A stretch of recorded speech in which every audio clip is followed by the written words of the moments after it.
ঘুমের মাঝে হঠাৎ জেগে উঠলে শরীর জমে গেছে, নড়তে পারছো না? আজকে জানাবো বোবা ধরার আসল রহস্য।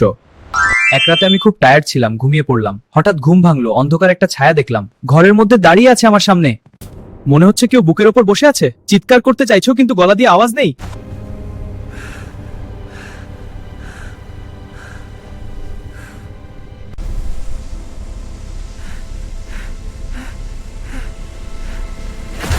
নড়াচড়া করতে চাইছি, মনে হচ্ছে শরীরটা কেউ চেপে ধরেছে। চিৎকারও করতে পারছি না। কি বলছিস তুই? ভয় পাইয়ে দিলি। আমিও ভয় পাচ্ছি। আমার তখন মনে হলো এই বুঝি ভূত ধরেছে। নানির সেই গল্প মনে পড়ে গেল, জিনপরি নাকি গলা টিপে ধরে। আরে বাবা, আমি ভূত না তো, তুমি নিজেই আমাকে আনছো। ভূতের কথা শুনে আমি অবাক।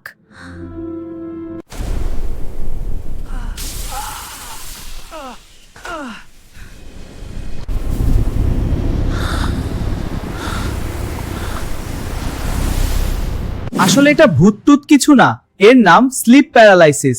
বৈজ্ঞানিক রহস্য জানো কি?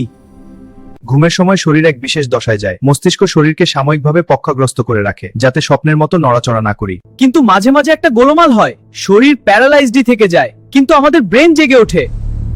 তখন জেগে থেকেও আমরা নড়তে পারি না। এই ভয় থেকেই মস্তিষ্ক অদ্ভুত সব জিনিস কল্পনা করে, যেমন বুকে কিছু চেপে বসা। কেন হয় এই স্লিপ প্যারালাইসিস? এর কিছু নির্দিষ্ট কারণ আছে, জেনে নাও এখনই। প্রথম কারণ হলো অনিয়মিত ঘুম। সময় মতো না ঘুমালে এটা হতে পারে, তাই রুটিন মেনে চলুন।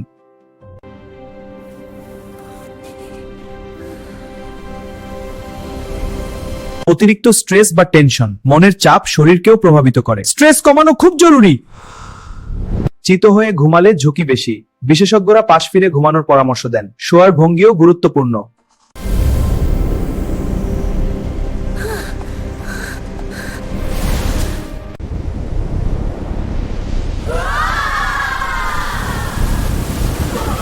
সমাধান কি?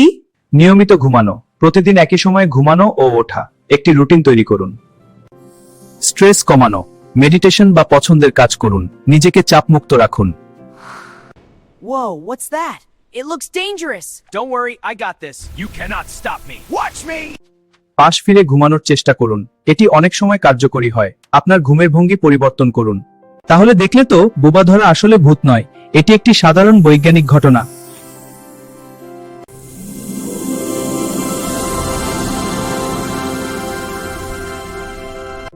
আপনার সাথেও কি এমন ঘটনা ঘটেছে? কমেন্টে জানান, আমরা জানতে চাই। ভিডিওটি ভালো লাগলে লাইক দিন। এমন আরো রহস্য জানতে সাবস্ক্রাইব করুন এবং ইতির সাথেই থাকুন।